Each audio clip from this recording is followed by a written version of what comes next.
Has anybody here ever been told to just think when you're in school? There are two words that most people with learning differences hate to hear and would probably never, ever, ever say to another human being. The two simple words are just think. The first time I remember hearing those two dreaded words, just think, was in the first grade while learning addition. Even now, 20 years later, I vividly remember the teacher leaning over my shoulder and saying, come on, Christian, just pay attention. 2 plus 2 equals what? It's right in front of you. If 1 plus 1 equals 2, then what would 2 plus 2 equal? Then you repeat the dreaded words, just think.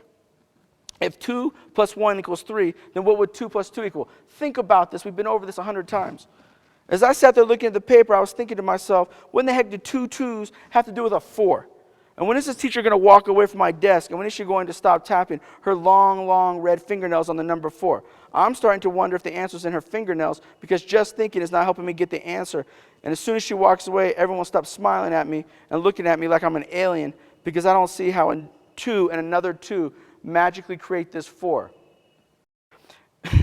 Later, I find myself in a special spelling class, and instead of having the teacher standing over my shoulder for a few minutes with 30 other kids in the class, I'm in a room with just me and another teacher who can stand over my shoulder for 1 hour and help me spell my name, because I've just been informed I'm very, very special, because I'm the only kid in the 3rd grade that cannot spell his name. The next thing I know, the two dreaded words jump up and bite me. Christian, just think. Sound it out. Write a C 10 times and an H 10 times, then an R 10 times.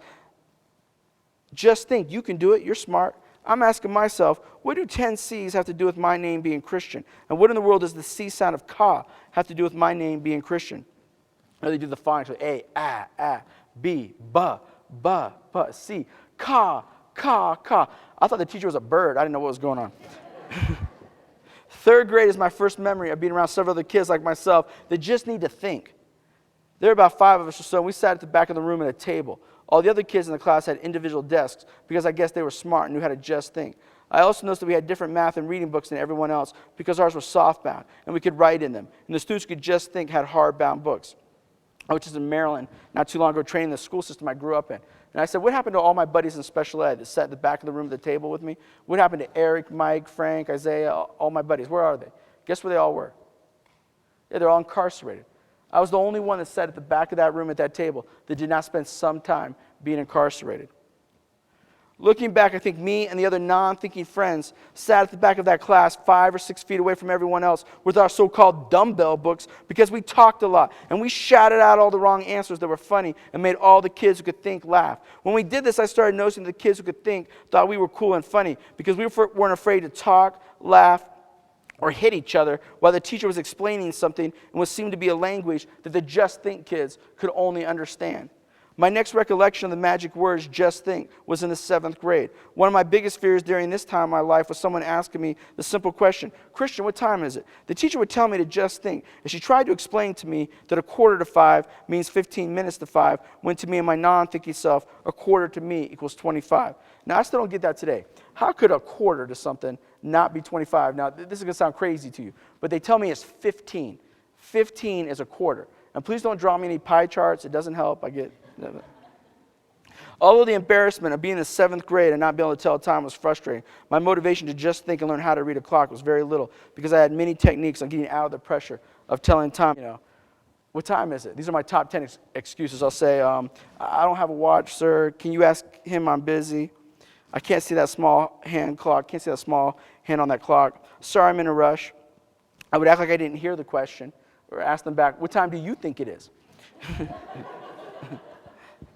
You want to know what time it is? It's time for you to get a watch. That's what time it is. And you can see the clock just as good as I can.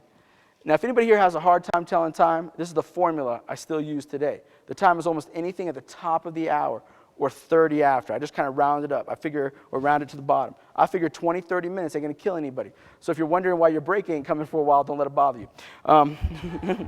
Because, usually you go to a workshop like this, you have a professional speaker speaking to you. Me and Bruce really aren't that professional. We're just kind of winging this stuff.